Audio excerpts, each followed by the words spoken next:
Okay, great. We can get started.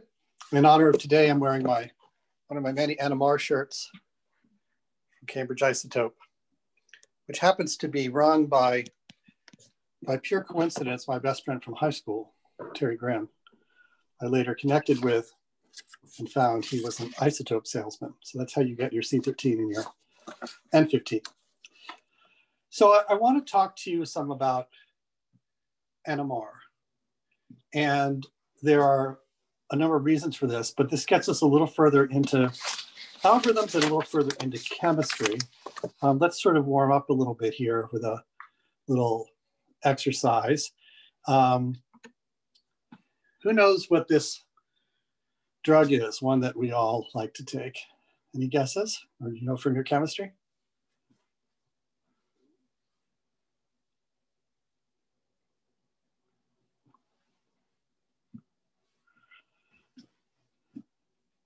Caffeine.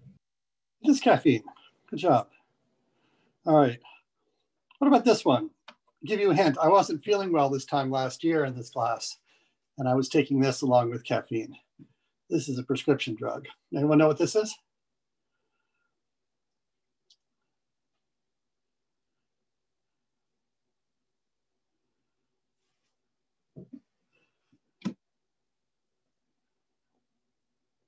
Hint, do you see these cholesterol formation rings in here?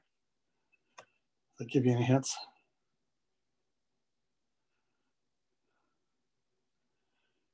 Unfortunately, I'm not taking that anymore, but so that is indeed caffeine. And the other is prednisone, so steroid, because I had vertigo from some kind of ear infection. Actually gave a lecture in person having the TA standing next to me to help make sure I didn't fall over, which I didn't. But interesting to look at prednisone. It's actually quite similar to dexamethasone, which is, of course, a treatment, anti-inflammatory treatment that's given to COVID patients in fairly advanced stages if they need high pressure oxygen or in danger of ventilation. So what I wanted to mention is that the details here can be important, like the names of the atoms and the actual structure. When we talk about these, we're mostly concentrating on proteins, but this is the kind of thing that we, it's good to know something about. It's very helpful in computational chemistry, computational biology, basically at the level of maybe an organic chemistry class. All right, so why are we doing this NMR stuff? Like, what are the reasons? So I would say there's several reasons. One is that we want to understand the Mayo paper, right? So the validation, so they did a bunch of computation based on structure, and then they designed a new protein on FSD, and then they made it, and then they did some characterization, but particularly they solved the structure by NMR and compared it to the structure they were trying to get. So this is actually pretty important if you want to know how to validate your designs. You want to understand the biophysical methods that were used to make measurements on them, and you also want to understand the algorithms that use those measurements to construct a structure. So as I mentioned in NMR, as we will see, and also in crystallography to a large extent in cryo-EM, the measurements are indirect, so you have to make inferences. It's not like just taking a picture with a camera. So remember, this is why computer science, statistics, mathematics are absolutely vital to biochemistry and structural biology and biophysics, because, to repeat, measurements are indirect and you have to make inferences. So you have to bring in that machinery. So I want to tell you that if you didn't know this, all you would have is a black box that you did the design and someone else solved the structure and either worked or not. But it's good to know that. But even more important, I think for this class, we can learn something about the domain, that is, what's the geometry of proteins, which are important because that geometry is used to basically fit a model that has things like torsional angles like this to the data. And that's a wonderful process, and it's similar to many things in robotics and vision. This is a plate from the textbook, actually, which has a lot of good illustrations like that.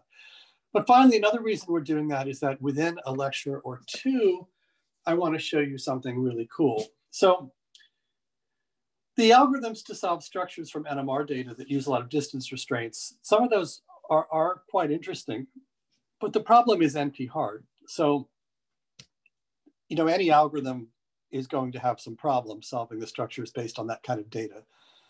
It's going to have trouble being accurate, or it's going to have trouble being fast, in the worst case, at least. Really no way around that. However, there are other kinds of measurements you can make by NMR, for instance, angular measurements. And it turns out these are in a global coordinate system, as I will talk about actually next week, a little bit this week. And you can actually use those to come up with an exact algorithm.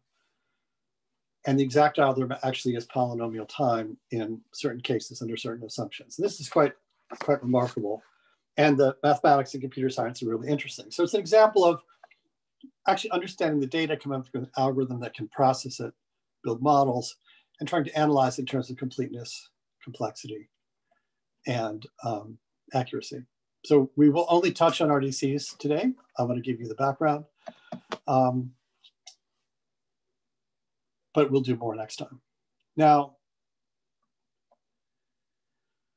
the other overarching region is that we can't cover every biophysical method in this class, and that would be a very interesting class, which I have talked before. But in the context of what we're doing today, I will tell you that NMR is a wonderful place to develop algorithms. So not only is it interesting to apply those algorithms to solve structures and understand the molecular mechanisms that drive cellular life's processes, but it's a wonderful place for computer scientists, engineers, statisticians to develop algorithms that could be improved, because I would say the algorithms in this field, although there are a lot of them, are kind of in their infancy. So it's a wonderful example of the kind of work that some of you may go on to do.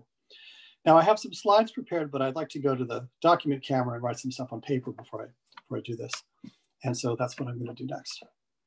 So I'm going to basically switch over to, all right, so what I'd like to do is just orient you a little bit to where we are and why we're approaching things in this way. And some of the background is probably easier done by writing things down. I would be at the board if I could, but instead we're going to be here. And let me know if you have any questions. This is a seminar, so you can interrupt, ask questions later. So again, the short-term goal in some sense is how can we understand NMR structure determination well enough so we can understand what's really going on in the Mayo paper? Like why, how can we use that technique ourselves? Did it work? And if we're doing design, we also want to do the inverse problem in some sense of going from measurements to structure. So let me just set this in context a little bit. One of the things that I want to mention to you is that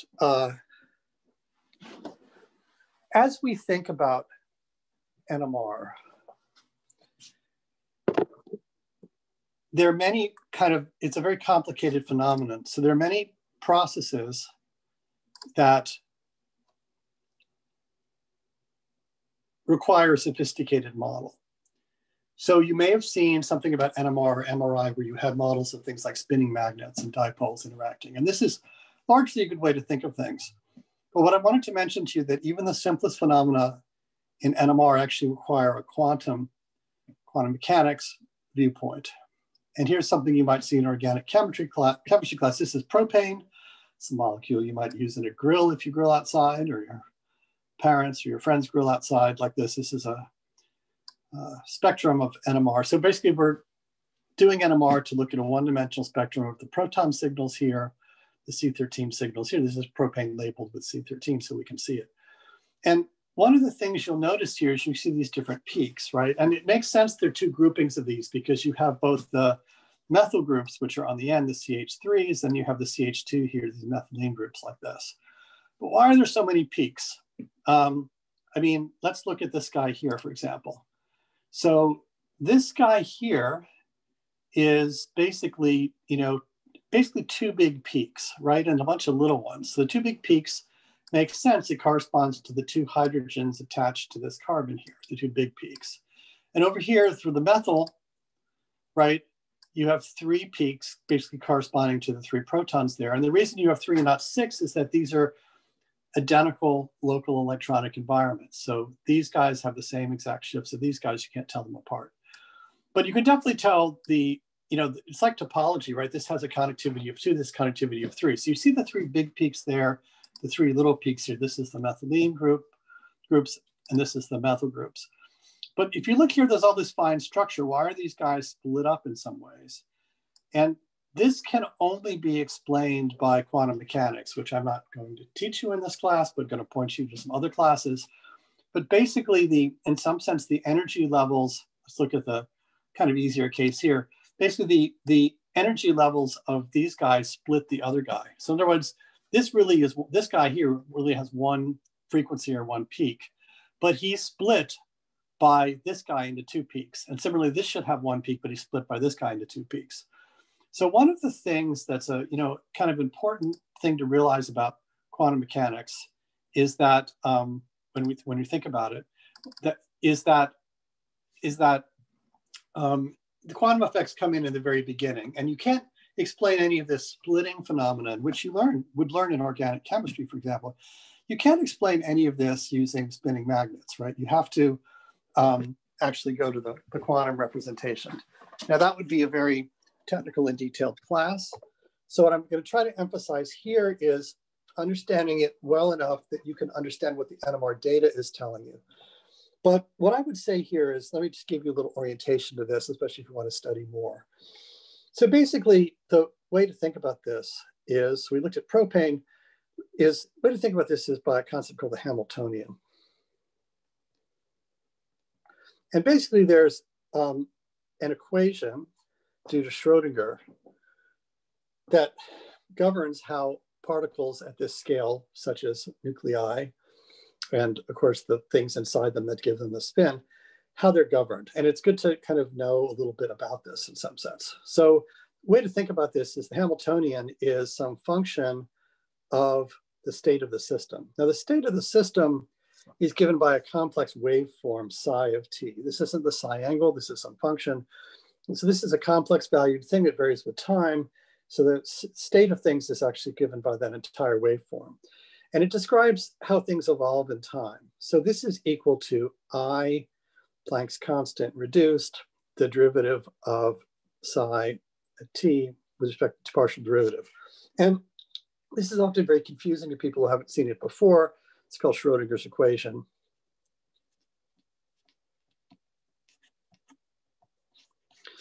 But one way to think about it is like this. What you'd like to know is what happens in the future.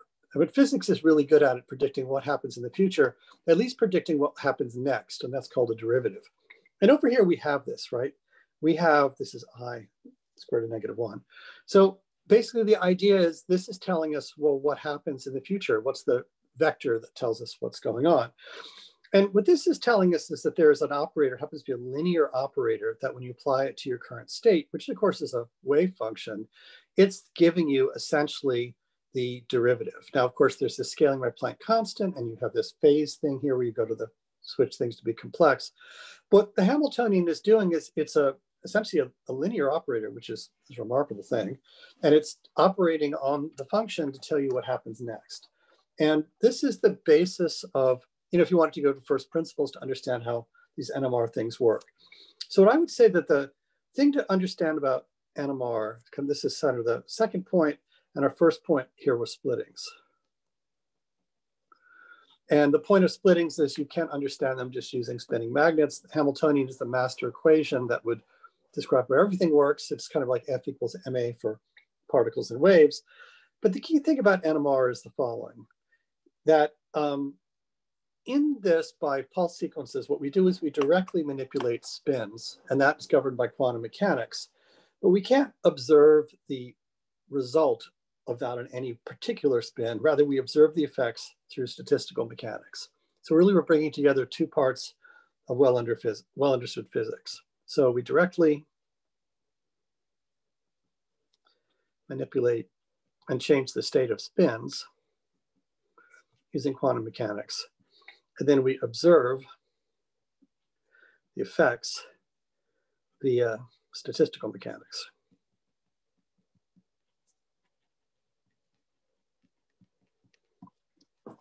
And if you're wondering what these Hamiltonians look like, they actually can be thought of as the sum of a whole bunch of different effects. So if you look at a molecular system that you're interrogating by NMR, the biggest component of the Hamiltonians, what's called the Zeeman potential, Z-E-E-M-A-N.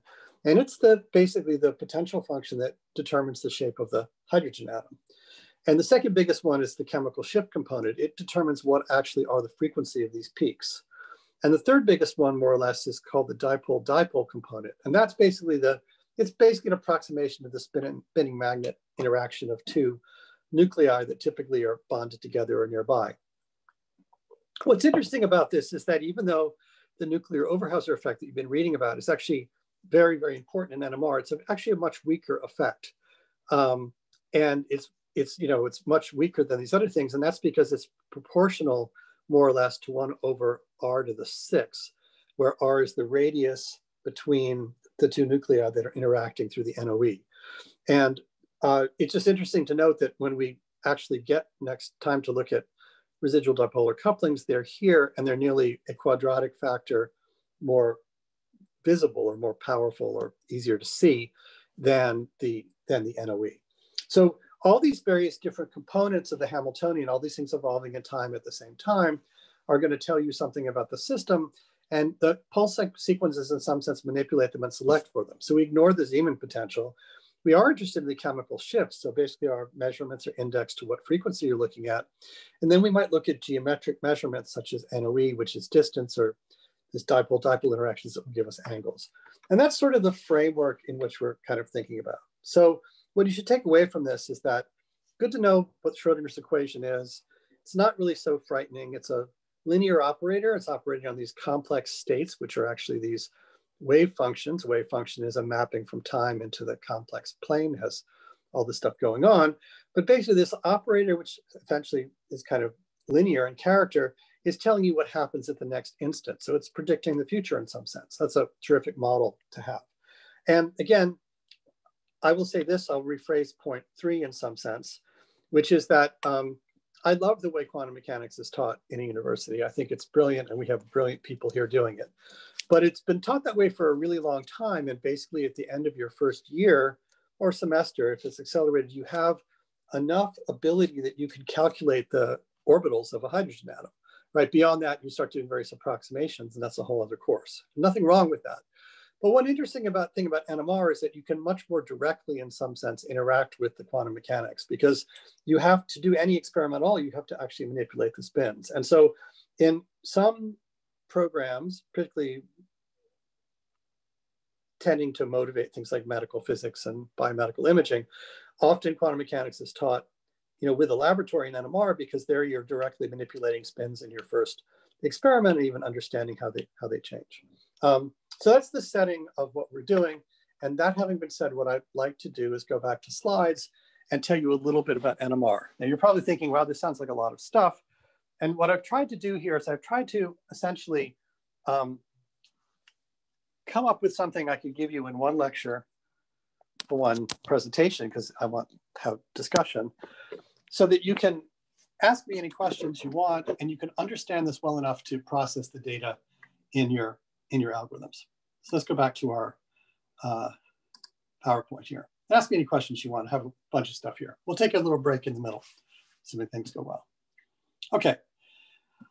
So again, I tried to illustrate before that NMR is this quantum phenomenon. So you can't really understand it without quantum mechanics, but much of it can be thought of as essentially spinning magnets in order to give you an idea. And I'm only going to describe NMR in terms of the information content. In other words, what do you need to do to write or understand an algorithm that processes this data? Why do you want to process this data? Well, you want to design a new protein that will inhibit COVID, and you want to know that protein has the right structure, particularly in complex. You want to do NMR or another method to validate that. Okay. So the basic idea of NMR in this way of thinking is it measures magnetic properties in some sense of each nucleus in a big magnetic field. And these are dictated by the structure of the molecule. So all the geometric information is basically inferred from experimental data. It's not directly measured. There's an equation or inference. And you've been struggling with that with the Karplus curve and the J3HNHA.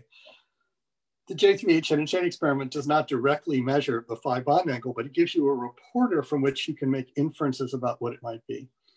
And then once you have these constraints, you build structure. So to a first approximation, building a structure model is a constraint satisfaction problem. You have lots of distances, lots of angles, various measurements, and you want to build a structure by maybe changing bonds a little bit, but also changing bond angles, dihedral bond angles, to essentially fold up your model so that it will satisfy the structure. Now, in general, framing it in terms of constraint satisfaction is a little bit brittle because of experimental error and noise.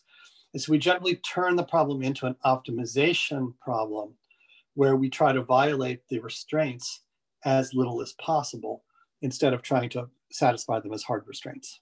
Okay.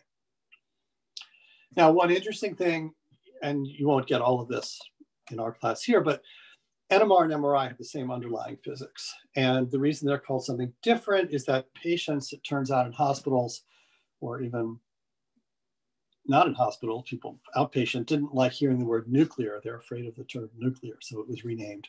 But there's no radiation in NMR. I mean, there's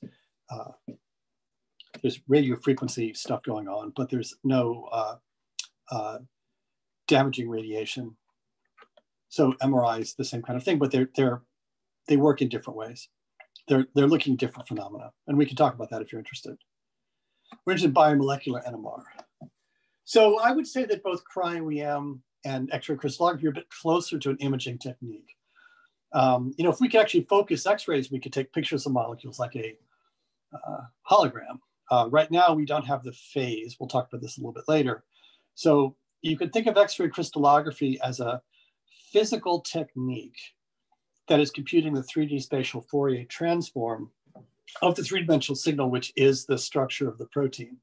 Now, you probably know from engineering that if that was really true, then you could just take the inverse Fourier transform and reconstruct the molecule very quickly, in fact, in n log n time. The problem is you don't get the phases. Remember, these signals have both phase and amplitude. And since you don't have the phases, it turns out most of the geometry is in the phases, and you have to reconstruct that. So there's a difficult problem that must be solved with crystallography, which is called phasing. We have many techniques for it, but it's not turnkey. Cryo-EM is newer, very exciting. It's also closer to an imaging technique. You need a fairly deep theorem called the projection slice theorem that basically says that taking the 3D signal of electron density and projecting it onto a 2D plane is the same as taking a slice through the object to build it back up. So it's about the commutativity of projections and slicing, which is kind of a nice way of thinking about it. And we have many people at Duke that work on algorithms for cryo-EM, which is an emerging structure that doesn't require crystallization. It can look at really big things, but sometimes NMR has trouble doing. So 3 different techniques: NMR, crystallography, cryo-EM. We'll talk about NMR today. So there are many things you have to do as an experimentalist to get signal. So you need to overexpress and purify your protein, get quite a bit of it here. This is an art. It can be difficult, or it can be easy, but generally tricky to express and purify your protein. As discussed on Piazza, you typically want to take an organism like E. coli, but there are other organisms as well, and you put plasmids into them to enslave them and make them make your protein. You feed them on a medium which has, for example, labeling for the stable isotopes that you want. It incorporates those into the proteins. And then you have to purify this. And my students do this a lot. It's difficult, but with training you can do it. And then you get out pure protein at the end. And then we have to collect the data, process it, and build the models. We're going to try to concentrate on the things in red in this overview. But then at the end, of course, you want to evaluate how good your structure is. And by the way, this in the corner here, this is a structure solved by my lab with collaborators. This is the structure of a membrane protein that's involved in the mechanism of the heart pumping ions in order to do signaling and make the muscles work. All right, so let's talk about what I meant by spin. So, NMR can be used on some pretty big things, but for monomeric proteins, you're basically looking at things up to 50 kilodaltons. Now, my lab has worked with things larger than that. We actually have published papers where things are 65, 70 kilodaltons. They're quite difficult to do. That might be, 500, 600 residues. Typically, the structure is a bit lower resolution. They require some more or less more advanced techniques in NMR and some advanced computation, but this is kind of where the action is. Can you make NMR work for bigger things? Of course, the data is real data, so there's noise, right? You have distance and angle measurements, but they're not exact. But one kind of cool thing about NMR is you directly measure protons and other nuclei, right? You're actually directly interrogating the nuclei for their structure and dynamics. No crystallization is required. And it's probably one of the premier techniques for measuring dynamics. And it can measure dynamics in timescales ranging from picoseconds up to seconds, depending on what technique you use. So a wonderful technique for doing what we call structural dynamics, relating structure and dynamics, how to these molecular machines move in some sense, and a good place to work. So you'll hear about spin. So spin is this fundamental property. We don't have this in the macroscopic world. It's a quantum property. It's basically a little bit like angular momentum, but it's quantized. And it's in multiples of 1/2. It has units like this, it can be positive or negative. And things have to have the right spin. You have to manipulate these spins in order to be able to observe things by NMR. And we have to basically have particles with spin greater than 0. So these are essentially atoms with unpaired protons, so forth. So things like C13, N15, protons, a few others. It turns out that C12, which is the most naturally occurring isotope of carbon, and N14, the most naturally occurring isotope of nitrogen, are more or less invisible to NMR because they have the wrong spin, spin 0. But basically, you can think of this in a cartoon way. These particles produce a magnetic field, which is, think of as a tiny dipole like this. These tiny spinning magnets that are in your protein, which are the nuclei, they interact with the enormous magnet of your NMR spectrometer. So the NMR spectrometer has this enormous static field, and you're putting your sample into that, and these two things interact, and therefore you can measure the result of the interaction. And these fields are really massive in some ways. So if you have two different nuclei that are more or less nearby, they can interact in essentially two ways, either through bonds or through space. So if they interact through bonds, that's called a scalar coupling. That's a physics term, or J coupling. And basically what they're doing is the dipoles in the nucleus are interacting through their electron clouds with the orbitals of bonded atoms, transferring information or magnetization and influencing the spin of the thing they're bonded to. So think of it almost like an electrical phenomenon. So this is basically a dipole interacting with the bonding electrons through bonds.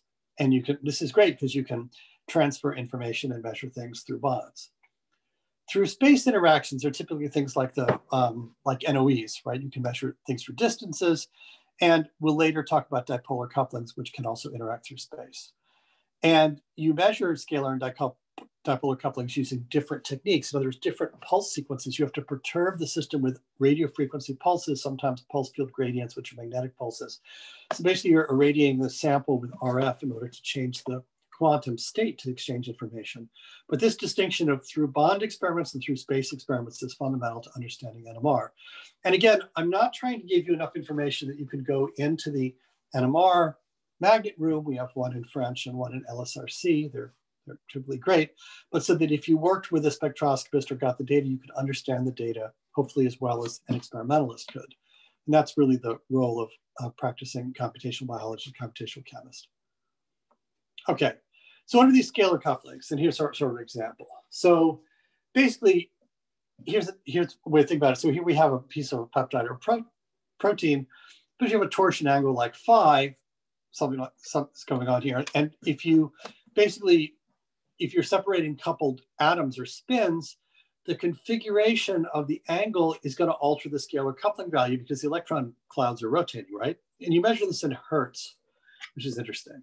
So you might try to interrogate the backbone amide proton and its coupling to the H alpha proton through the nitrogen and through the phi bond angle here. So it's pretty clear that if there are electron clouds here and here, as you rotate around this bond here, right, those are going to change the configuration, and even these spins will be closer. And so that this effect that you can measure, it ranges from 1 to 10 hertz, and typically it's around 3 hertz in an alpha helix and around 10 hertz in a beta strand.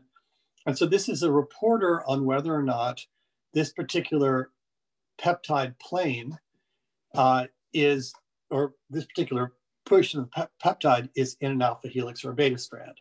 So this is an example of getting out geometric information from the NMR data. So you're correlating the spins of the HN amide proton with the H alpha through these three bonds. That's the 3 and the J3. And that's coupling is going to change as this thing rotates. It has a very different angle in alpha helices and beta strands, and that's reflected in this measurement. So that's an example of this. So scalar couplings can not only tell you things are connected, but can report on these torsional angles. Dipolar couplings are pretty interesting. Basically, they're basically through space interactions. So you don't need a bond between them, but the coupling strength depends typically on the distance. And so for NOEs, for example, they're typically measurable when the two protons through space are within about 6 angstroms. So we can't measure the distance between all pairs of protons, but we can hope to measure the distance between, up to experimental noise, most of the protons pairs that are within 6 angstroms. So this is pretty cool. Basically, you can imagine having a spinning magnet here and another one here through space. You flip this one down, it's going to influence the state of the other one, because that's how spinning magnet, when it moves, is going to essentially change the field that the other one experiences, and so it's going to have its state changed as well. And you can measure this effect and read it out. So that's the physical basis, so to speak, of the NOE. I won't talk much about RDCs or residual dipolar couplings today, but this is dependent not only on the distance between the nuclei, but also the orientation relative to the magnetic field. So this basically is used to report, I mean, you can use it for distances, but often we use it for things where we know the distance from modeling, for example, for a bond vector. If you have a bond vector, you might know the distance from crystal structures. For example, an amide bond is about 1.8 angstroms distance. So you could basically get a readout or a report of a quantity that varies with the orientation of a bond vector. Very useful. So we can get distance information, we can get angular information. With these two, you can sort of think of what we're doing with the protein is we're sending out a team through RF pulses of microscopic surveyors, and they have protractors and they have rulers, right, the compasses. And what they're doing is they're measuring these distances and they're reporting the names of the atoms at the beginning and end of each distance. And then they're also measuring angles. They're reporting the relative angle of certain bond vectors. And based on that geometric information of these distances and these angles, it's your job to build a model of the protein by computational means that satisfies all of this different measurements. Okay. So how do we actually manipulate spin? Right? How does that actually work? So we're going to place a spin in a protein in a massive magnetic field. And these have basically two states, sort of up and down state, illustrated here. B0 is the name of this field. So they're going to align and they're going to either be up or down. Now, it turns out there's an energy difference between these up and down states. And this is magnified by the strength of the magnetic field. So the magnetic field here, if it's bigger, there's a bigger difference, easier to measure. So this is the size of the magnetic field. And the fraction of up and down is governed by Boltzmann statistics. So e to the minus energy difference. So when you just place these in the magnetic field, all the nuclei will be automatically aligned up and down. It's kind of weird, right? I mean, you probably had an MRI or seen them, right? But all your nuclei are aligning with the fields either up or down when that happens, if they're NMR active, that is. So that's why you want a bigger magnetic field, because you want this distance to be larger so you can measure it. Okay, so small energy difference, Boltzmann statistics govern the fraction that's up versus down. Low energy is preferred. Okay. Now, of course, the energy needed to cause a transition is given by this energy gap. There's an intrinsic quantity here called gamma gyre-magnetic ratio. This is a quantity that only exists in quantum mechanics. It's not a macroscopic quantity. You could think of it a little bit like inertia. To move a big nucleus is harder than a small nucleus. So, for example, hydrogen has a really pretty small gyre-magnetic ratio, and the big heavy atoms have higher ones. Again, the energies involved are fortuitously in the RF spectrum. So you, as an engineer, you can do all sorts of cool things, and you can build RF transmitters and transceivers in order to flip these spins and change them around. So when I said these are up or down, this is actually a simplification. They actually precess around the z-axis, which is aligned with the magnetic orientation. So in other words, the spin is a vector that moves with a certain frequency around an orbit, circular orbit like this. And that's the upstate. The downstate would be down instead. And there's a net magnetization vector, right? It's basically, that's basically the average is going to be straight up because it's always going around this thing. The average is just the z-axis here. And it's important to realize that even if you have a bunch of things that are in the up spin, they're not correlated or coupled. So for example, they might be going around their individual circles at different, with different phases, which is pretty interesting. So, the average is straight up, but actually they're precessing around this axis here like this, like a top. So here you can see the analogy to spinning dipoles is pretty useful. Okay. So if we apply exactly the correct amount of energy, we can change the orientation of the net magnetization vector. Remember, the net vector is the average here like this.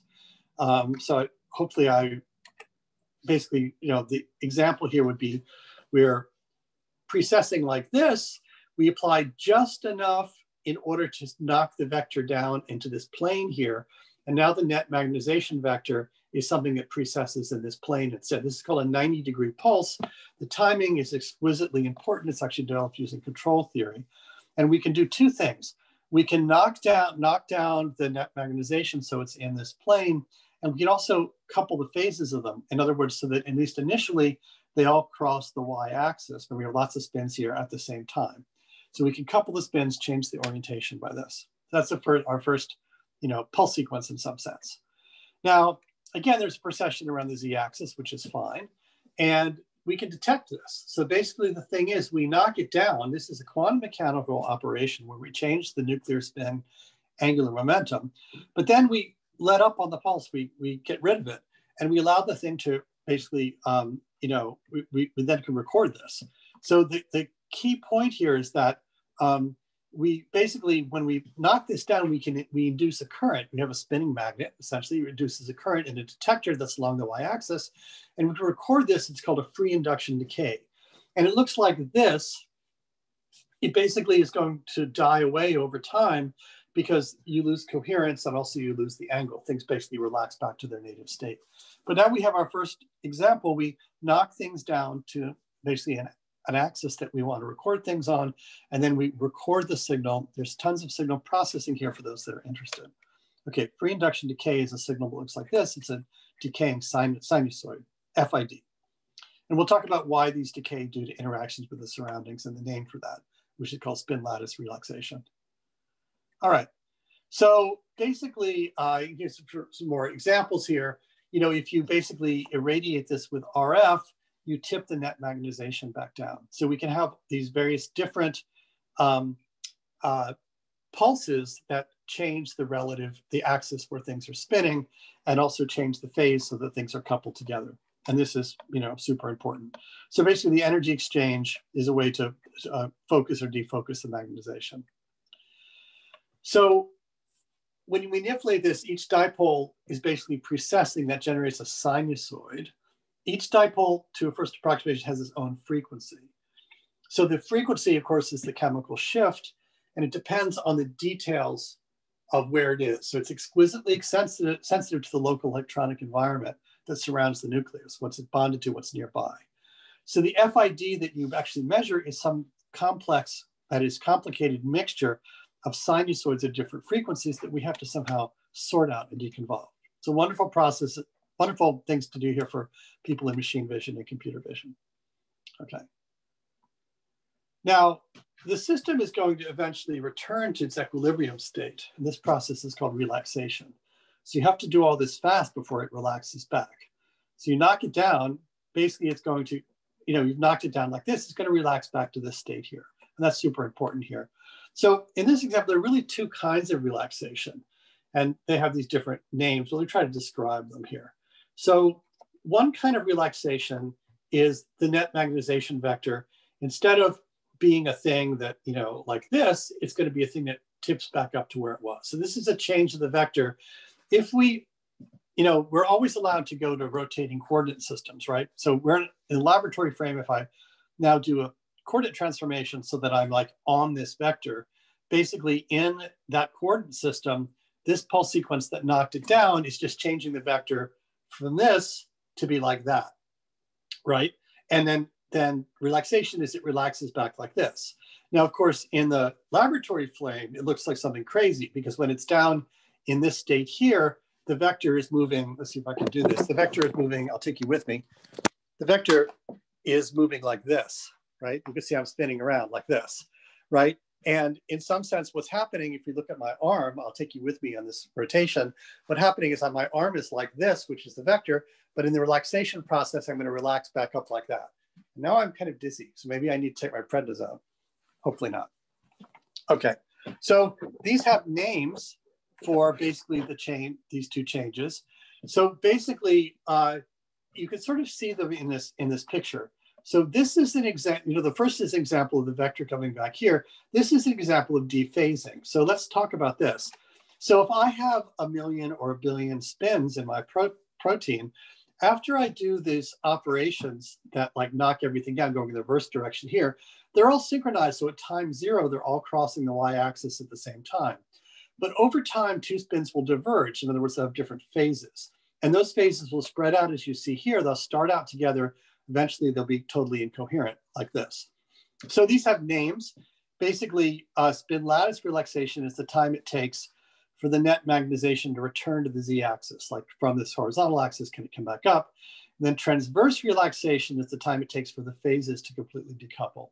And these are called T1 and T2 in jargon. So that's really what's going on there. Pretty interesting, right? And by the way, super important for MRI. And there's an ordering here. The T2 is much smaller than T1. You can measure these, and T2 happens to be really important to study protein dynamics. But I won't get into that much in these lectures. All right, chemical shifts. So I said this was super important. Essentially the way we think about this is that this is the frequency of each nucleus. So again, it depends on the strength of the magnetic field here and the gyro-magnetic ratio. But basically, we want to be able to get the same measurement in any magnet, but they all have different strengths. So instead of getting something that depends on B, the strength of the magnetic field, we normalize this relative to an observed chemical standard, right? So we put in some chemical, usually small molecule, we know what its frequency should be. Like TMS is pretty good, various solvents like this that are used to help the protein. We can measure that signal and we look at the difference in the observed signal. So everything is measured as chemical shifts, like what's the shift from a reference instead. And one pretty cool thing about this entire NMR area is that we're measuring chemical shifts in parts per million. And later when we start reading things like chemical shift anisotropy, which we might talk about, we're actually measuring in parts per billion. So outside of a real physics laboratory, we're not getting measurements on that kind of level of precision. So if you worked in a biology lab and they did Western blots and things, right, you kind of look at the gel and say this one's bigger than that one, or this one goes further. Here we're getting accuracies that would, please a physicist, but we're using them as readouts of biological and biochemical phenomena. So it's very satisfying from the point of view of, what we can measure in terms of science. We're using a pretty high-tech tool. All right. So the chemical shifts again are measured in parts per million because they're how much you shifted a nucleus from some reference quantity that you also threw into your sample. And again, these are incredibly accurate. So basically the chemical shift measurements are far more accurate than distances, angles, and orientations. They're super accurate and they are an indication of structure. And if we actually could learn through, say, machine learning, the real relation between chemical shift and structure, we could construct atomic models exclusively from chemical shifts, which is the easiest experiment to do. So I could just measure all the chemical shifts, assign them, then back calculate the structure. So basically we think we understand the physics in pieces, but if we could really build a precise model of that, we could run it in the opposite direction, and using chemical shifts, we could build the structure. This is an ongoing research area. But until then, we have to take our imprecise understanding of the shifts, and we have to measure explicitly distances, angles, and orientations. And we use that to build the model. And we use the shifts as essentially the names of the nuclei, because of course in the protein, the nuclei have lost their names. We can give them names, but it's like dogs, right? We call them names, but the dog didn't know his name until you taught it that. So our assignment process is basically the process of figuring out each frequency, what its name is in English terms. Okay. So what determines these chemical shifts? I've said they're the electronic environment. Basically, what's nearby determines it. So for example, if there are electrons nearby that shield or de-shielded, if there's a big phenylalanine ring or tyrosine ring nearby, that's going to shield it from the electromagnetic field or de-shield it. Basically, different atoms with local electronic environments, they experience a different external field and they resonate at different frequencies. So more shielding makes the chemical shifts smaller and less shielding makes them larger. So it's easy to see why the chemical shifts would vary. So if we were to do NMR hypothetically on liquid hydrogen or a gas of alanine, we would only see one peak because all of the protons or even all of the alanine molecules would have exactly the same frequency, right? Just one peak in some sense. So that's a gas that's homogeneous is only not going to have any difference. But if we have an actual protein instead, so I mean, here's our example of looking at one nucleus, everything's the same. We only get one signal, they're just averaged, right? But here, in an alanine, right, we get different kinds of protons. So here's our alanine. We have H alpha here, we have HN over here. We're going to see two peaks from a solution of alanine, right? And they're going to have all the amide protons and all the different copies of the molecule have the same frequency because they experience the same electronic environment. Same for the alpha protons instead. So that's an example of how the local electronic environment is going to give you different peaks or different shifts. And essentially, from a computer science point of view, we can sort of think of the frequency here, which is in parts per million, as a hash code, right? It's a numerical value that's essentially a real number that's assigned to these things, and it's how the physics is going to refer to them. And you need to know that name in order to reference it and change it.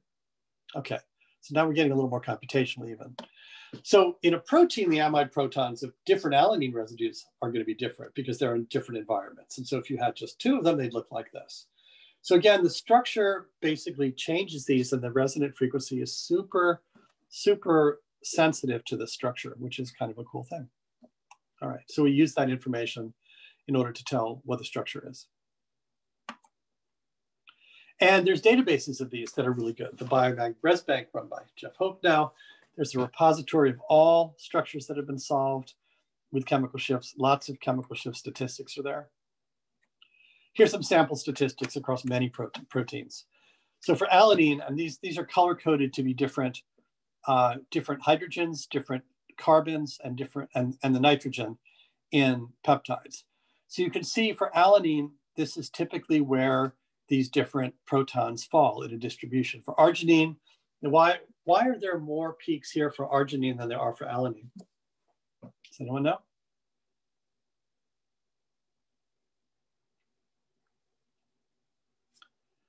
Like here I have 3, and here I have 1, 2, 3, 4, 5. And also for the carbons here, I have 3 here and 4 there. I have more carbon signals. Chan, why do I have more? I'm sorry. Is that because for arginine, the side chain is longer, so you have more kind of like microenvironment? That's exactly right. You have more signals because there are more nuclei. So you have more hydrogens, you have more carbons because it's longer, and you have more nitrogens because that's the ene part, right? You have the amines on the end. So here you have the signals from the amines, right? So great point. So you can see these distributions can be used to deduce not only, whether your signal is coming from a certain amino acid, but something about the structure as well. And you can see the distribution varies a lot. This is across many proteins here. And of course, you can look at these. These are deposited in these databases, and we can use them for various calculations. So here's the various chemical shifts for different amino acids and different atom types. So this would be, the H alpha of arginine. Obviously, it's a hydrogen. We have, at the time I made the shot, about 6,300 different samples, and there's a min-max and standard deviation. We can look at the distribution. So very useful, huge amounts of data. So ultimately with chemical shifts, it comes down to the asymmetry of the electron cloud. So is the electron cloud intrinsically warped, or does it change because of other atoms in some sense? So there's lots of different physical effects that change these. And of course, we're measuring this with our NMR spectrometer. It's the electronegativity of adjacent groups, the bonded carbon atoms, the van der Waals repulsion, again, the anisotropy of the electron clouds. So just for example, hydrogen carbon bonds are not spherically symmetric, right? And these effects are greater in double bonds. And all these change the local electronic environment and therefore change the effects of the shifts. And to the extent that we can model this, we can determine which shifts correspond to which atoms or how these influence the structure. And again, with ring currents, this makes a lot of sense. I mean, you have lots of rings in proteins, you have tyrosine, phenylalanine, histidine, tryptophan. So these massive rings here are basically like these enormous, think of them as enormous antennas in some sense. So basically there's a shielding and de-shielding effect from these various benzene rings here. And if you have a nucleus that's near here that you're measuring, it's going to be de-shielded in some places and re-shielded in other places. So it's going to cause upfield and downfield shifts in your nucleus because you're near this enormous magnetic ring there. And of course, you have physics that you can use to try to approximate this. So that's why you get these effects. It's called a ring current because the electrons actually circulate around these rings. This is well-known chemistry. We're just trying to exploit it for NMR. So again, other things that influence chemical shifts, solvent, the metals. People ask metals, that changes things a lot. Are your species charged? For example, like histidine can have 3 different protonation states. Are the ends of your protein, how are they charged? And of course, hydrogen bonding and temperature and solution can affect these as well. So in summary, an atom's chemical shift is exquisitely sensitive to the local electronic environment and thus its structure.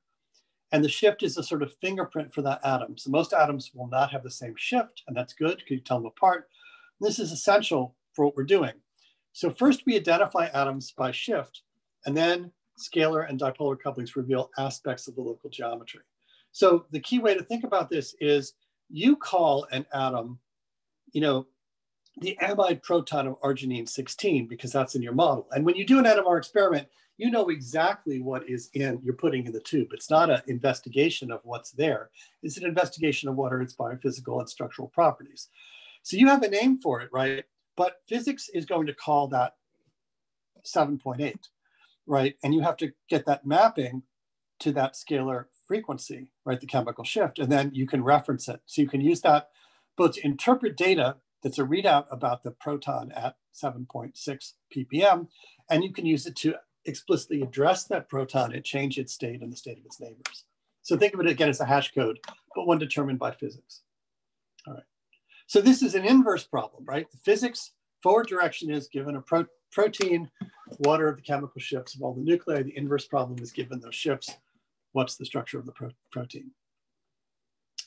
So here's a picture of an NMR spectrometer. What's in these things, right? This is a very nice one, right?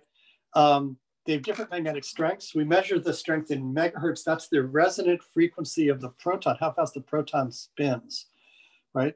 And they're pretty expensive. They're really quite remarkable devices. These devices are an engineer's dream.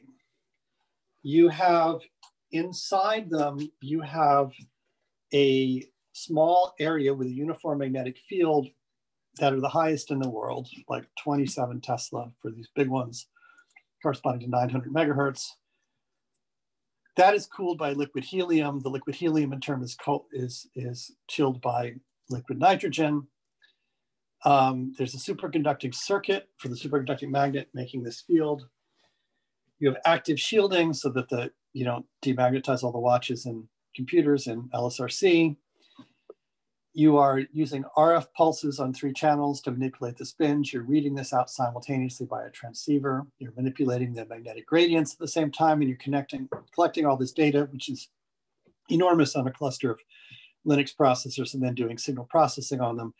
Typically, these are even too big for Fourier transforms, so you have direct methods that use fancy non-uniform sampling.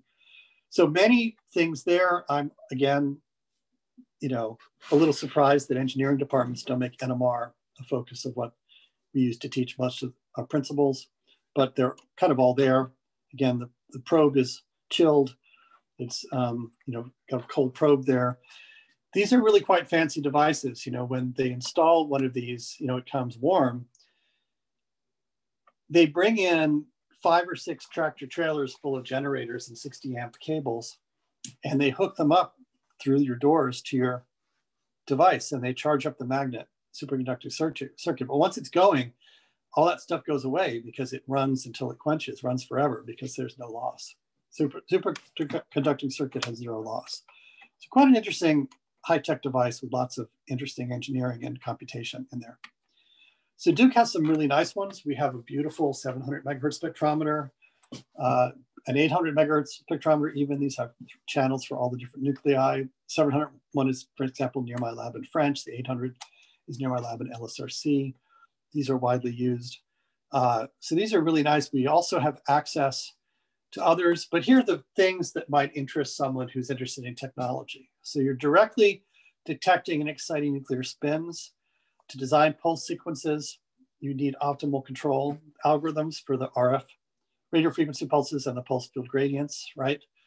Again, as I mentioned, you have superconducting magnets, active shielding, robots to change the sample, cryoprobes, these are chilled probes, use maximum entropy spectral reconstruction, which we may touch on, Fourier transform, of course. And of course, in order to do the optimization of this, we use a technique from robotics that's based on a linear time recursive Lagrangian dynamics formulation to model your protein, and lots of linear prediction and other techniques from machine learning to figure out what's going on. And you know, these are pretty neat. We even have a 900 megahertz spectrometer in Canopolis. We've used it in my lab. This is very special. It's one of the biggest ones. Now in Europe and in Japan, they have gigahertz spectrometers. For a while, it was hard to get them installed because occasionally they would blow up. But at this point, they're pretty safe, and maybe we'll have one in the US at some point. But we have a 950 that we can use, which is pretty cool. They're quite large, and they could get remarkable signals. We can talk more about it. So interesting engineering devices. All right, so what about proteins, right? So what can we see? Well, we can see protons, they've spin 1/2, and we can't see carbon-12 and carbon and nitrogen-14, but we can see the heavy isotopes, the stable isotopes. These aren't radioactive isotopes like carbon-14, so we have an extra nucleus. So we might be able to see natural abundance, but instead we enrich these, right? Because we want them to be higher than these amounts here. So basically in natural proteins, we can't see the C12, the N14, we can't see deuterium if it's there. So we really mostly want to isotopically label samples with at least N15, probably C13 as well. And this makes it a somewhat expensive technique. So you can exchange, some protons exchange, like the labile ones that are solvent exposed. So you can put your protein in a bath of deuterium, and the protons will exchange with deuterons, and then you can turn off signals. They can't be seen then, right? So you can do solvent exchange studies in order to determine what's on the surface. You can identify exposed amino acids, and it's very useful for dynamics as well, but I won't go into that in this lecture. So that basically our tricks are conceptually to use the natural protons to label our carbons and nitrogens by growing the proton in a certain way. And we can either grow them in deuterium, or we can exchange the labile solvent exposed protons into deuterium in order to get a mix of signals that we want to see and those that we don't want to see. Again, with uniform labeling, we label every amino acid. So we grow the bacteria in food media that contains C13 glucose and N15 ammonium chloride. And then they create the labeled amino acids. So you can do single labeling, C13 or N15, or double labeling. This is done fairly routinely so that you can then see the signals of the heavy atoms as well. Selective labeling is more difficult, but you can do it. So you basically could label all amino acids of a certain type. Typical is you might want to just label ILVF, so isoleucine, leucine, valine, phenylalanine. So then you can determine structures from NOEs based on these side chains, which are in the core a lot. So typically what I would do here is I would create an auxotroph, that's a version of E. coli that cannot make all of the different amino acids.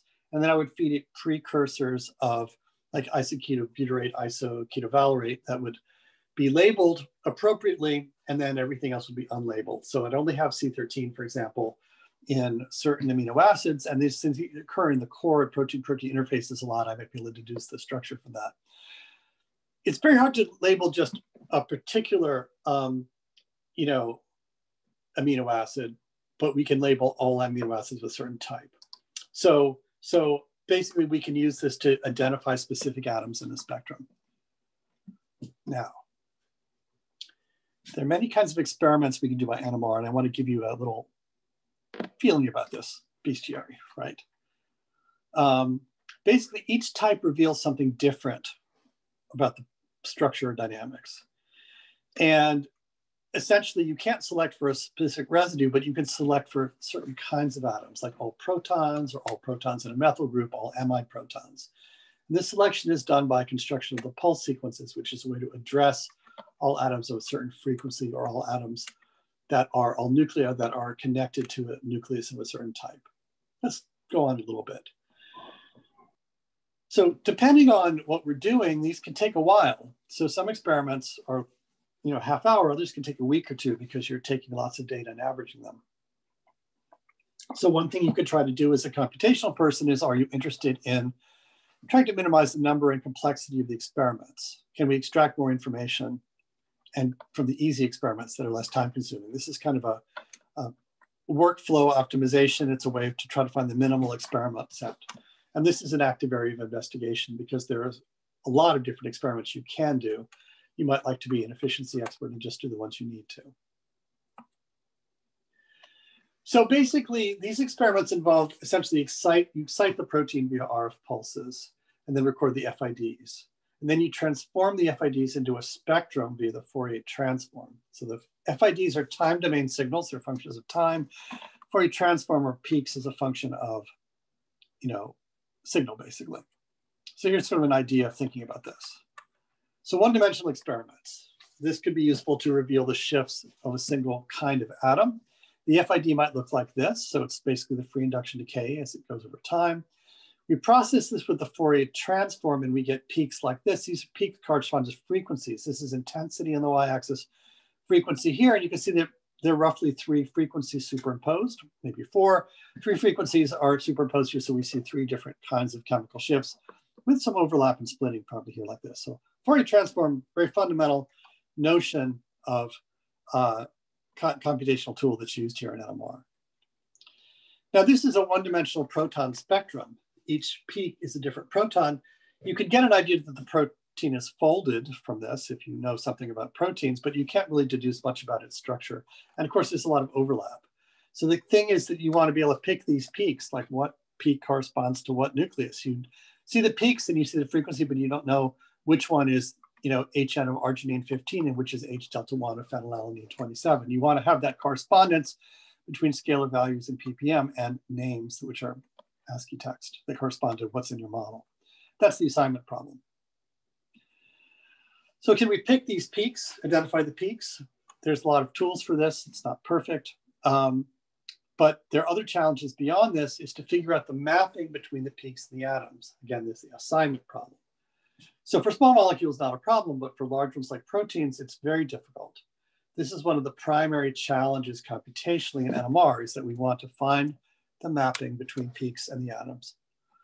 Now, assigning NOEs, which are assigning peaks, essentially, the peaks have different sizes whose ratios correspond to the distance, but you have to assign a peak to now a pair of different protons. This is even more difficult, and we need to have a computational method for that.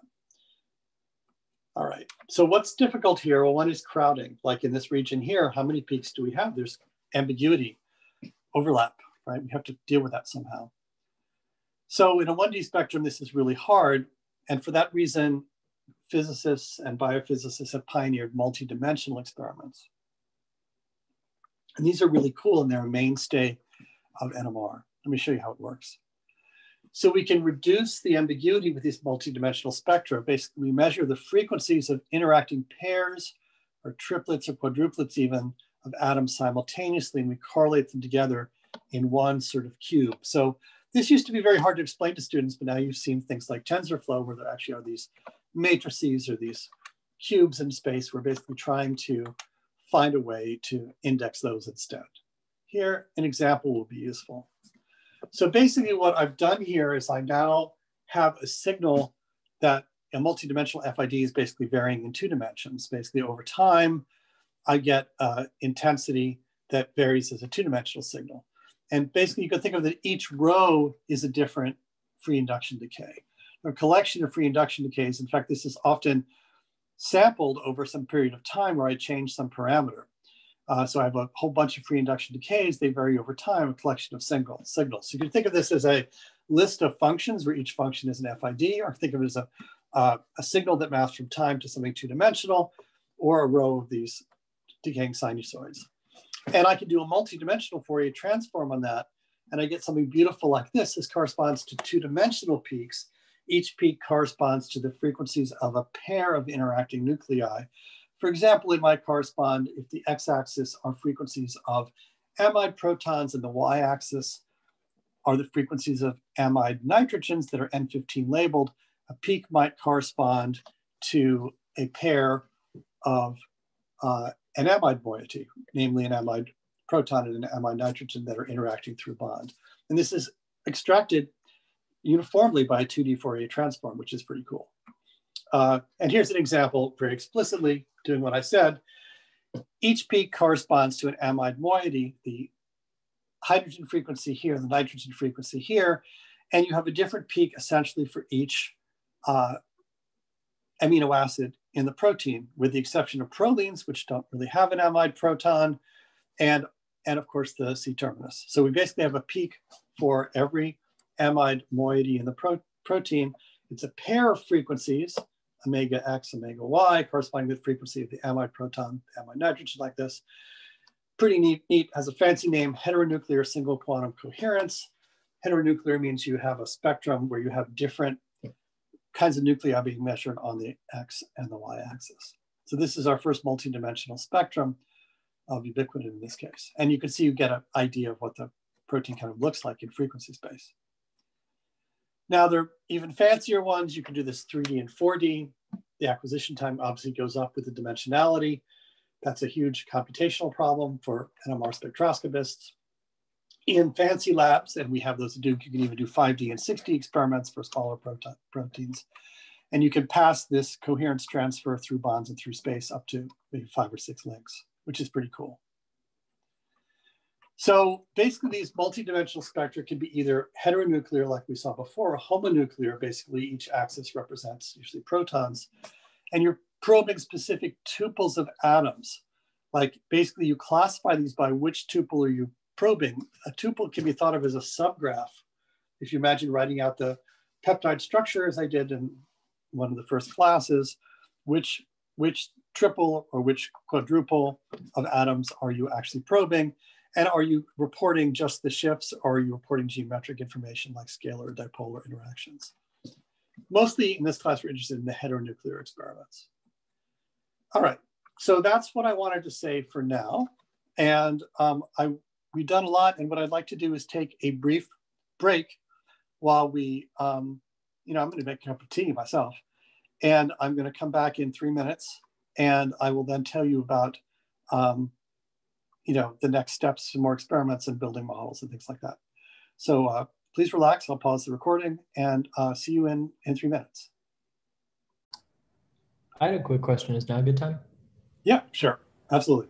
Yeah, so in that, like the kind of heat map almost slide that we had a few slides back, like the x-axis was, like you said, like each row is basically an FID. So your x-axis is time, and like the color was basically like the frequencies that we used to have, or the time dependent signal. But what was the y-axis in that graph, like in the heat map kind of thing? Well, so one way of thinking about it is that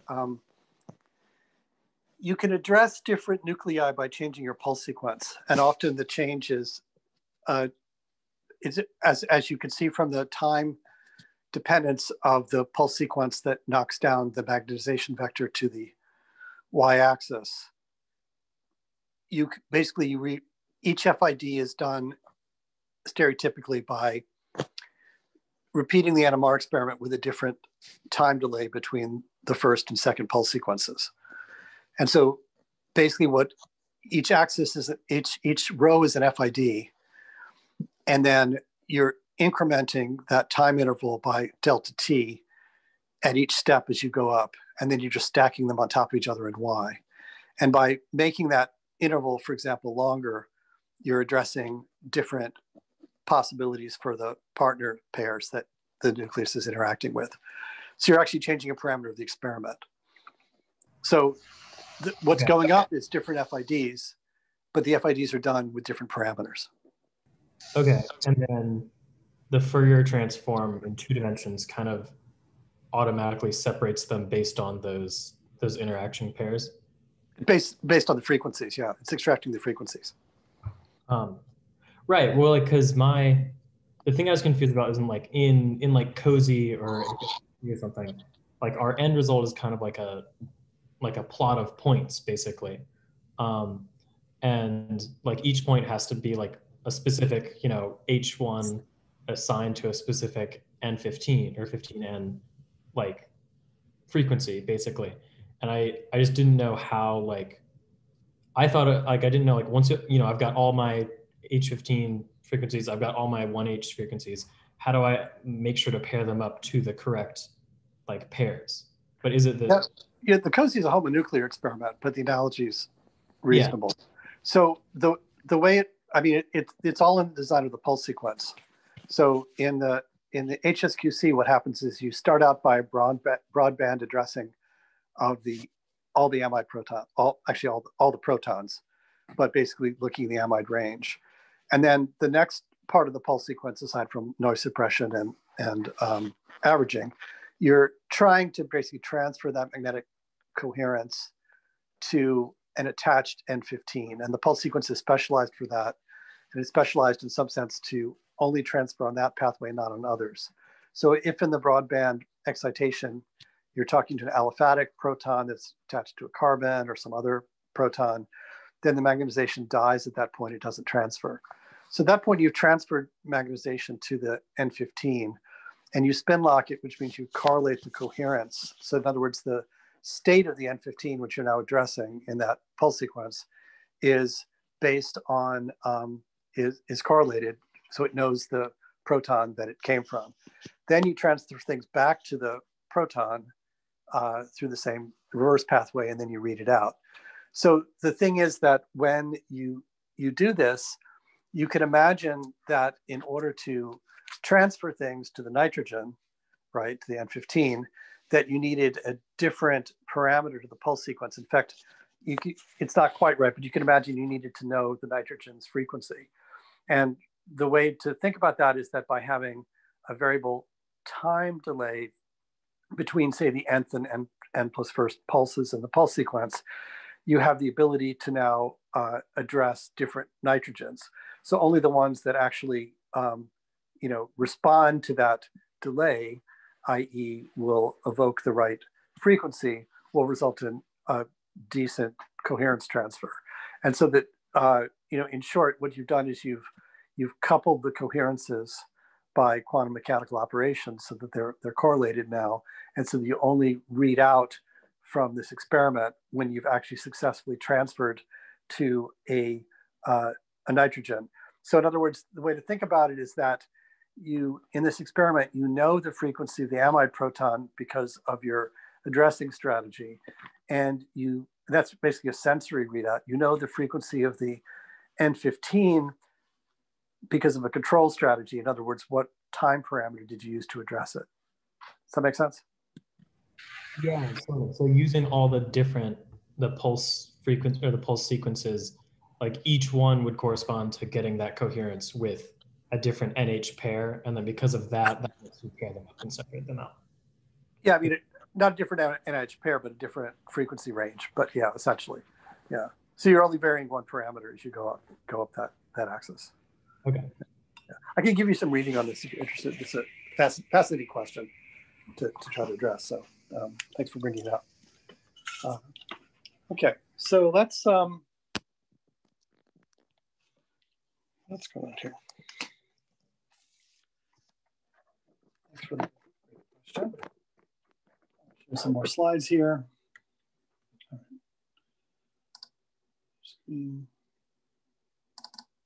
All right.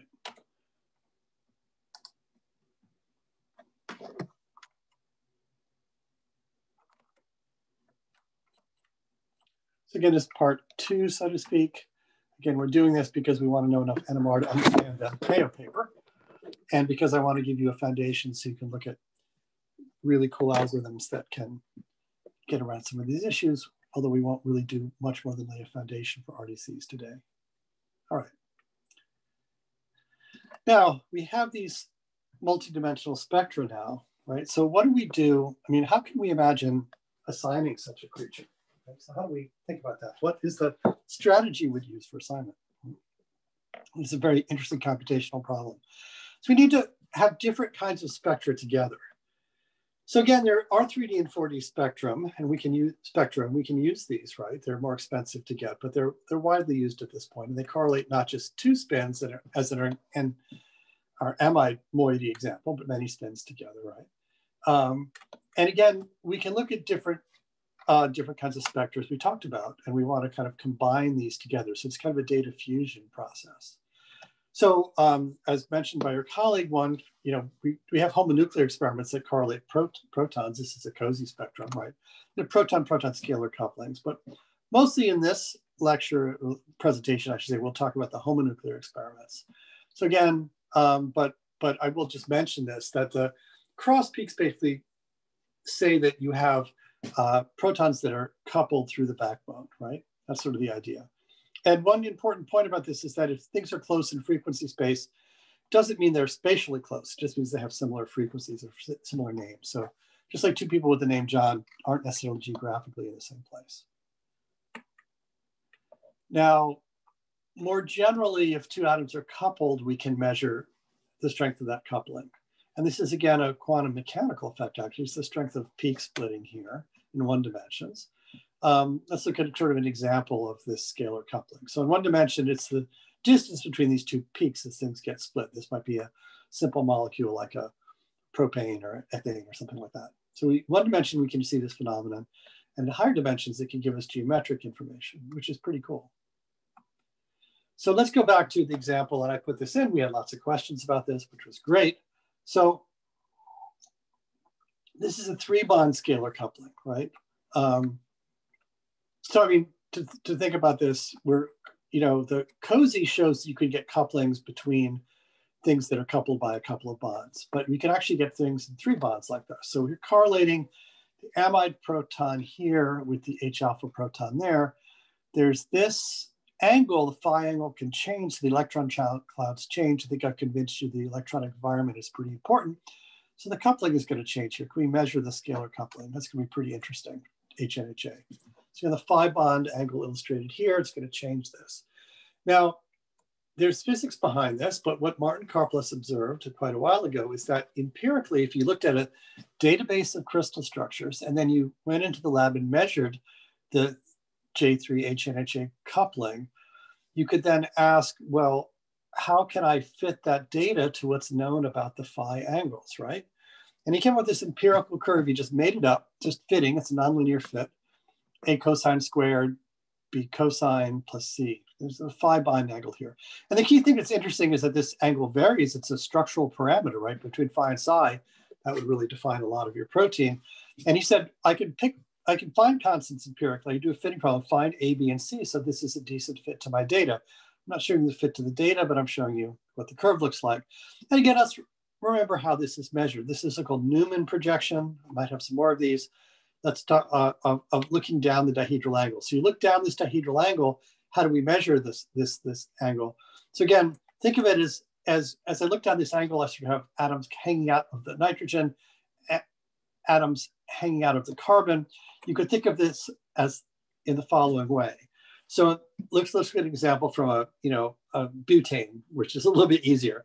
So basically, there's this guy in the front and this guy in the back. This illustrates this sort of peace symbol, illustrates the guy in the front. You have the methyl, you have the two hydrogens here like this. And in the background, you have this methyl and these two hydrogens asymmetric. And what essentially you're doing here is we're measuring the angle between, say, this vertical line and this line here. And that's how you measure dihedral angle. You need at least 4 atoms to do that. So we're measuring this phi bond angle here. Here's a picture from the original Karplus paper. He's measuring the angle looking back here. It's slightly different here because in the front we have, H alpha, the carbonyl carbon to carbonyl oxygen vector. Here we have the R group. This is from C alpha to C beta. In the back, of course, this is a peptide plane, so we only have HN and CO because basically things are planar there. So we're measuring this angle. That's what's really going on there.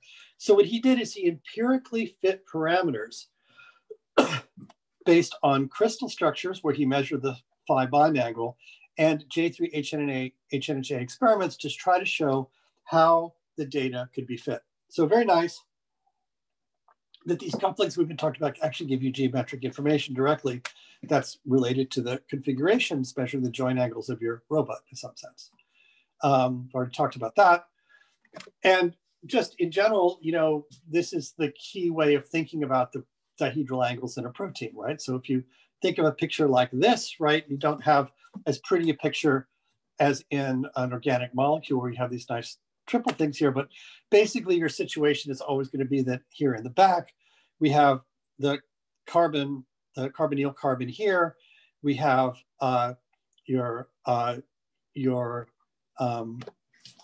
behind this, you have your C alpha, here's your H alpha, here's your side chain. And in front, you have the other peptide planes. We're interested in measuring these angles. And so the idea is that these protein dihedral torsional angles basically are super important for defining the structure. The J3 HNHA experiment or HNHA experiment explicitly measures or reports on this angle. And if we could also measure the psi angle or pin it down with distances, we could reconstruct the actual geometry of the protein. So it shows the importance of the coupling, knowing what atoms you're transferring between, and also measuring geometric information at the same time. Okay. Again, this is this empirical relationship that he derived, and we can use that for various geometric calculations. So we're measuring the angle of the dihedral bond. Now here we revisit our HSQC experiment. This tells you nothing about what's nearby in space, and there's no information content in terms of geometry. All you're doing is figuring out that if you have an atom with frequency 9.1, that's a proton, then you can look up here and find that it's connected to an amide nitrogen of frequency about 122, right?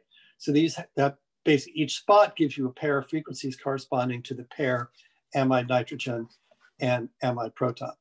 And that's because basically there are no diagonal peaks. You just can use these to correlate what's connected to what. So the reason this is useful is that we not only want to have numbers corresponding to shifts for all the nuclei, we want to know how they're connected. And basically you can think of these experiments that are through bond as interrogating subgraphs of the protein chemical structure, and then we piece together the subgraphs to do the assignment. So you get a subgraph, you give it numbers, and the beautiful thing about NMR is that in other independent experiments, these nuclei will have the same frequency, which is pretty amazing. So for example, here's a nice experiment called TOXI, so-called total correlation spectroscopy. Marches up the side chain. And you can do this to identify amino acid types and how they're connected. So it's a 3D heteronuclear experiment. So the way this experiment works, let's see if I have some better pictures here. So the way this experiment works is you have 3 dimensions. So one dimension is the frequency of the amide proton. The second dimension is the frequency of the amide nitrogen. And the third dimension, you've superimposed all of the frequencies of all the side chains going up the amino acid. So here I've taken a fixed slice. I've indexed this beast by its anchor, which is the N15 and amide proton frequency. And what's remaining is a slice like this. And as I go up the backbone, I see they're different sized. Basically, I see they're different sized amino acids, right? Longer ones, shorter ones, different frequencies. So what we've done here technically is we've taken a three-dimensional spectrum. Again, the axes are amide, proton, N15, amide, and all the frequencies of the side chain are thrown into the same proton third dimension. Since it's hard to visualize 3D, I've selected what I want to do here, which is N15. So it's a fixed N15 slice. This axis here on the x-axis is just the amide proton frequency axis. Going up here are the frequencies of the side chains, rather the protons on the side chain. So I have long ones and short ones and so forth. So again, the beautiful thing is I can correlate these spectra. The first two axes are the same, really the same as the N15 HSQC that correlated the amide proton to amide N15. The third axis identifies all the side chain protons. This is a 2D slice here. So the peaks here are all from the side chain protons in H alpha. And I can march along here and identify different residues by the amide proton frequency. And I can, if these are too cluttered, I can march to a different plane and pull out, index them two-dimensionally. So two-dimensional hash code for these things. So I can use these strips, so to speak, to identify spin systems. So the different, as we saw before, and as your colleague pointed out, I think John pointed out, arginine has more peaks and peaks for different atoms. So basically the number and position of the peaks identifies the amino acid type. So I can use this to start marking my landmarks in spectral space. So for example, this corresponds to a valine, right? It's only got we've got a H alpha and 2 peaks for the side chain. And then looking at this here, this is the H alpha peak, right, of the valine. Here's the H beta, here's the H gamma peaks. They're really in the same place. They're not quite in the same place, they're superposed. And you're always going up the side chain because they tend to fortuitously go up as you go past this like this. So we can, start assigning the side chain proton shifts. And we have to cross-reference between different spectra. So that basically these should be the same nominally. They could change a little bit, but you have a signal processing problem to match these up, but ideally they're the same. So if they can be matched up, basically each atom or spin system has the same shifts in any experiment, which is wonderful.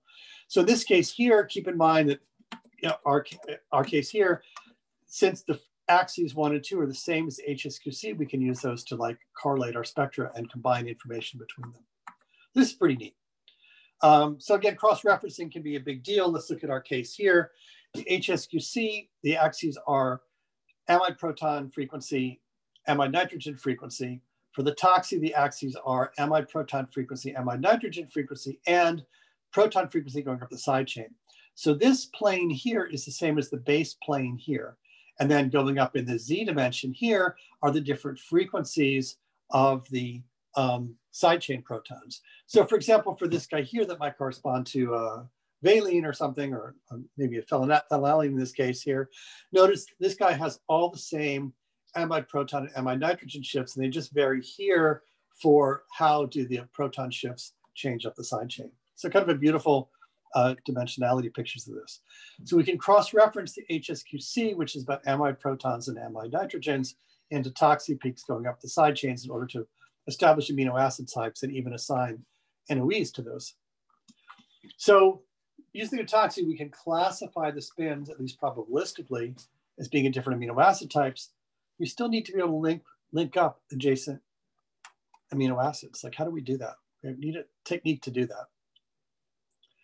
So it turns out sequential connectivity can be established by connecting the dots. We want to know that this, basically, every amino acid in the protein, every residue has its own N15 amide moiety. So we want to connect these and say this is residue 1, residue 2, residue 4, 1, 2, 3, 4, like that. We want to connect these up by using another experiment. So how can we do that? So there are these experiments that transfer magnetization along the backbone. There's no geometry they're inferring, they're just inferring conductivity. So for example, the HNCOCA starts with the amide proton, transfers coherence to the amide N15. it turns left, so it uses the spin of the carbonyl carbon, but it doesn't record it, then it records the C alpha carbon. So HNCOCA gives you a three-dimensional spectrum, and you've correlated the amide moiety in a plane with the C alpha frequency. HNCA goes the other way, it turns right.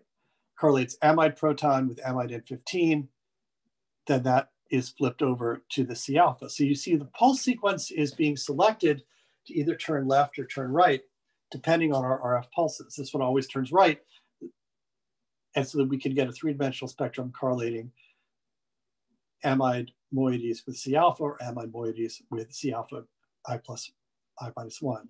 So here we're marching down the peptide chain, we're marching up the peptide chain to correlate these. So basically you're interrogating subgraphs. Subgraphs are determined by text or by figure, and these overlapping subgraphs are going to let us link everything together. So there's a bestiary of these things. There's the HNCO, the HNCA, and so forth, the HCCH toxi.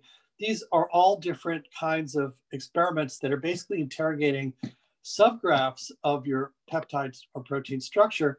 And when these overlap, the frequency should nominally be the same. So you can use that to eventually span your entire tree and then assign everything in your protein. It's a very clever way of doing this. Again, sequential connectivity can be thought of like this. It's pretty cool. So let's look at HNCA. So this actually can go in both directions. You can either turn left or you can turn right. So the HNCA correlates HNCA in your residue or HNCA in the previous residue. So this is C alpha I, this is C alpha I plus 1. So you get peaks for both of these. So the fixing a C13, fixing one of the dimensions, the N15 dimension, we now have the amide proton on the x-axis, the frequency of the C13 on the y-axis. And basically you see two peaks in either case, the peak corresponding to the previous residue and the current residue. So in other words, we're looking here, the x-axis is this frequency. We've fixed the plane to be this N15. Then we have two peaks corresponding to C alpha residue I minus 1, C alpha residue I plus 1, two peaks in this case here. So you could trace through this as follows, because they have to be the same as you move along. So you go from here to here because the one of the peaks has to be in the next strip, so to speak. And so using this, you can put together this pattern, and you can march through and know what things are connected to what, because these subgraphs span across the peptide boundary. So we can put these subgraphs together. So basically these triple resonance experiments that march through these different connectivities, each one corresponds to interrogating a subgraph and assigning it with certain frequencies. Those frequencies have to be the same, so we can use those to hook up these connectivities. It basically turns out to be a graph search, as you saw in the Jigsaw chapter that we read. And of course, if you overlay these, you can do the marches in 3D, and you can see how to combine these. We can combine HNCA and HNCOCA. I'll leave that as an exercise for now. You can go back and look at this and march on to something else. So basically, in each case, we establish connectivity to the HSQC by cross-referencing the peaks. All of these basically share the HN as an anchor point. So HNCOCA, HNHA, and so forth. These all are anchored by the amide proton frequency and the nitrogen proton frequency. So once we get this, we not only assign the HSQC, but we use that as a reference plane. And now we can say in the reference plane what follows what, right, from this other information. So now we know how things go together. So basically, we can combine information from different NMR experiments by cross-referencing the peaks. So we have these various experiments like HNCOCA and so forth. These give you sequential connectivity via the shifts of the C alpha atoms. By combining this with HSQC, you get sequential connectivity of these peaks. And of course, you can also march up the side chains in various ways. So we can look at amino acid types. And finally, there are experiments that actually extract geometric information like phi angles instead. So by combining all the information, we get resonance assignments for each peak. Namely, we get, for every peak in the spectrum, we get a name corresponding to what atom it is. So we can say this peak corresponds to the amide proton of isoleucine 5. This peak corresponds to the H delta 1 of phenylalanine 27 and so forth. So we get names for these and we've reversed what physics does for us. All right, let's do a few more things. So there are many issues here that have to be dealt with empirically and computationally. So this can work really well, but proteins are complicated. You can't just march through them because the protein doesn't have the right connectivity. So we can get sequences, but with breaks if they're proteins. You need some special thing for proteins. Now you know that they're proteins in your sequence, but you have to match these up. So we get sequential fragments you have to connect. That's kind of a, pretty big deal actually, but it can be handled. And so that your data kind of looks like this, and you have to put it together in this form here, right? So you get these runs. It's a little bit like, a little bit like DNA sequencing in some sense. You also get a peak degeneracies. This is when peaks accidentally have the same frequency, at least in one dimension. If they have the same frequency in two dimensions, then you can have ambiguous situations. So this makes the whole process non-deterministic. You need a method to look at both branches and find the optimal one. So that's a complication that has to be dealt with algorithmically. Finally, you can have noise peaks. So peaks that are, you don't know if they're correct. They could be due to noise. You have missing peaks due to dynamics. You might not see all the peaks up the side chain. There's almost always some ambiguity as to the exact connectivity and the amino acid types. So you have to deal with this probabilistically, and this can actually lead to errors in your structure calculations because you can't always assign these things perfectly. We try to do the best we can, but the algorithms have to be robust to this noise. It's basically a computer vision problem. So to be very careful about this in order to get it right. So many algorithmic problems in terms of overcoming these techniques. And also you can try to overcome it by collecting more data if you have an orthogonal experiment. Now in this example, we combine all these different spectra to assign the spectrum. And we also measured J couplings and we got phi angles. What about more geometry? So we can also obtain distance constraints and orientational constraints. I'm going to talk more about this next week. And we'll also do more algorithms next week. Today we're really doing what's the setup, what's the data the algorithms take as input. Again, we saw that there are these various issues here. And there are some programs that try to automate this process, right? They can use homology. They can use all sorts of complicated algorithms. One of the best algorithms is PACES due to Peugeot, my collaborator in biochemistry. He actually has an exhaustive algorithm that looks at all possible assignments and tries to find the optimal ones by systematic search. Really very, very clever and forward-looking in a community that sometimes isn't as careful as PACE. So that's really quite a remarkable achievement, and that's used at Duke to do a lot of these problems. So there are lots of advances here, but basically if you have data on what chemical shifts should be, that can help you assign them. So you have priors in some sense based on either physics or by databases of chemical shifts. That can be extremely useful. Now, there's much more to it than this. Again, you can identify each experiment with how it interrogates a subgraph of the chemical structure of a protein. And what you imagine doing is that the subgraph are certain atom types.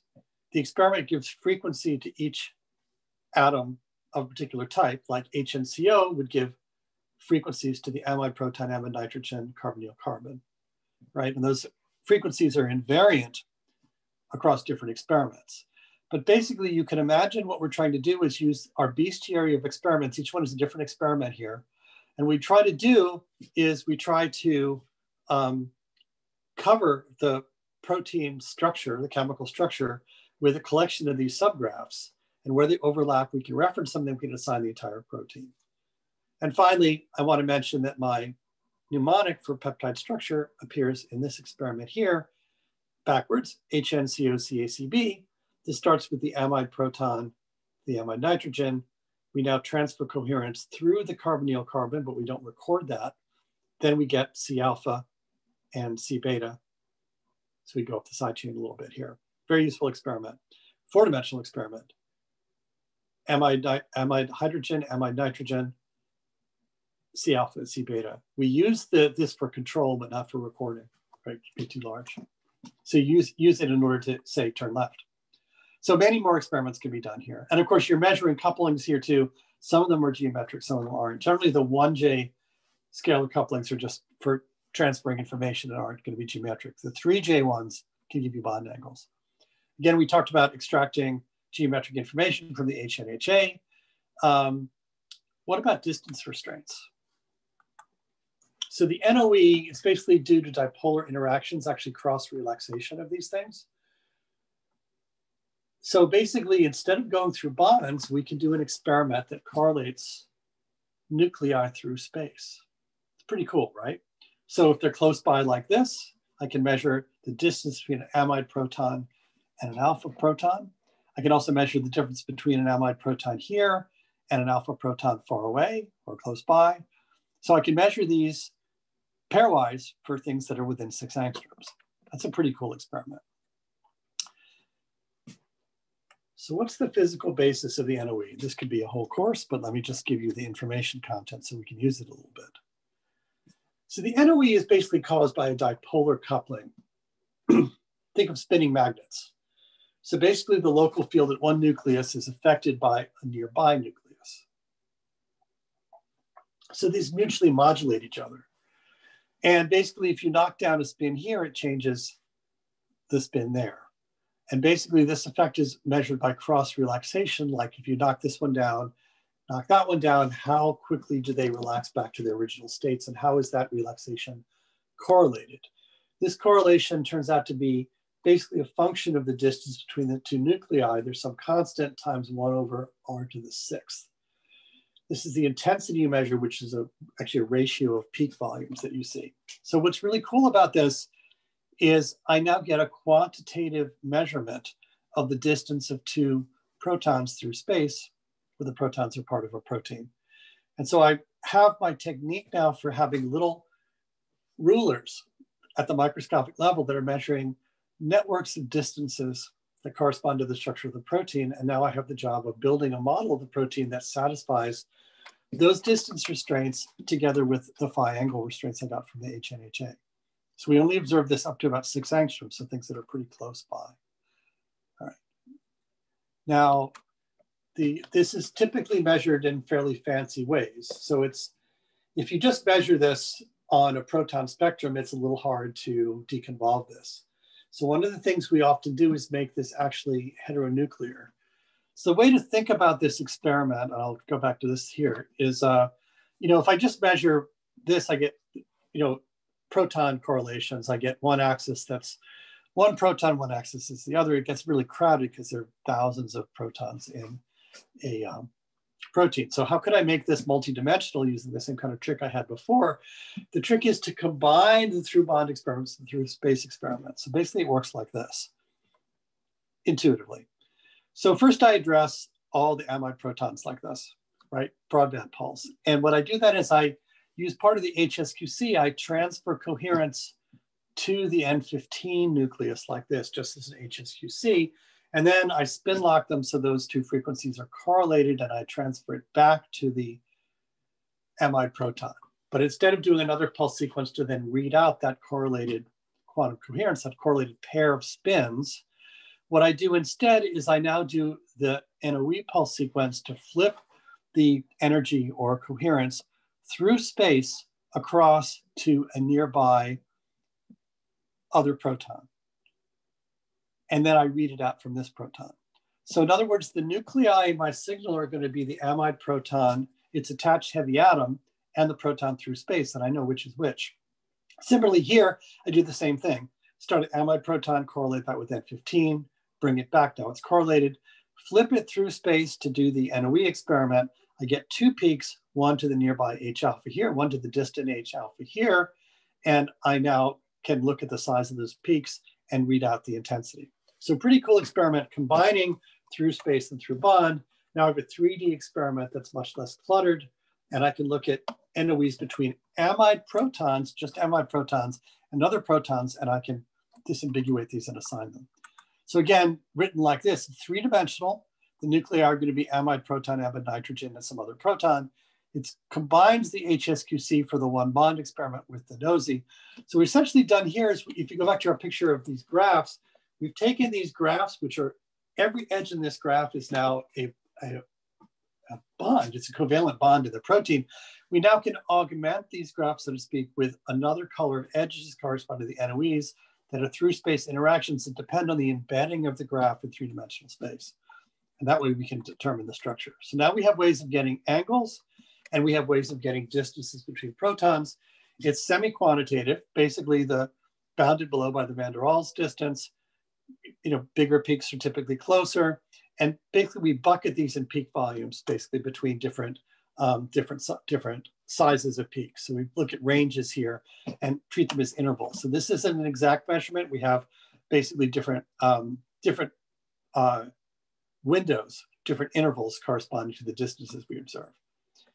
And we perform NOE assignments. We have to assign these pairs or triples. It's still one of the most challenging aspects because it's very, very cluttered. And we get as many NOEs as we can to pin things down. We're basically looking at distance measurements. So if you are ever surveying something on your land with equipment, you want to have a number of measurements to pin it down with experimental error. So ideally, using standard techniques, you'd like to have maybe between 16 and 20 measurements per residue in order to really pin down the structure. You could do it with less, but it's more complicated.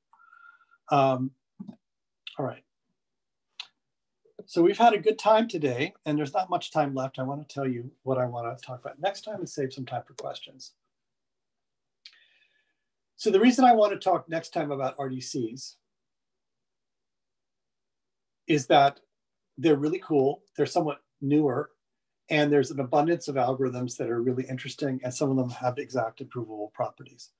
And so I want to explore that with you. But basically these experiments, instead of measuring distances between nuclei, they basically measure the orientation of bond vectors, such as amide bond vectors shown here, and can measure these also in a global coordinate frame. So one thing that's a pitfall of the NOE measurements is that you're measuring all these distances, but errors can add up as you work your way around the protein, just as they can for a surveyor, because you don't have a compass telling you where true north is. But here we're actually measuring these orientations in a global coordinate system. So even if these amide bond vectors and these are tens or even hundreds of angstroms away from some other bond vectors, they're all having their orientation measured together in the same global coordinate system. And in this sense, reconstructing protein structure from RDCs, these bond vector orientations, is a little more similar to crystallography or cryo-EM, because we're doing our work of building our model in a global coordinate system rather than local ones, so the errors have more trouble accumulating. So the basic idea here, and we'll go over this next time, is that we can look at the equations that determine the dipolar coupling between two nuclei and come up with an equation with lots of constants, but essentially will be dependent upon not 1 over r to the 6th, but 1 over r cubed, the distance between two nuclei A and B, and dependent on the orientation of the bond vector between A and B. This quantity can be thought a little bit like being proportional to the dot product squared. So now we have a measurement that is exquisitely sensitive to orientation. It's also sensitive to the distance between two nuclei, RAB cubed. If we were to apply this in the case where we know that distance, for example, all amide bonds are about 1.8 angstroms, then we get a measurement that we can experimentally determine that's dependent only on the orientation of the bond vector. This terminology denotes averaging because we're measuring this in a solution. So this is measured over the ensemble of protein structures and over time. Short amount of time, but still time.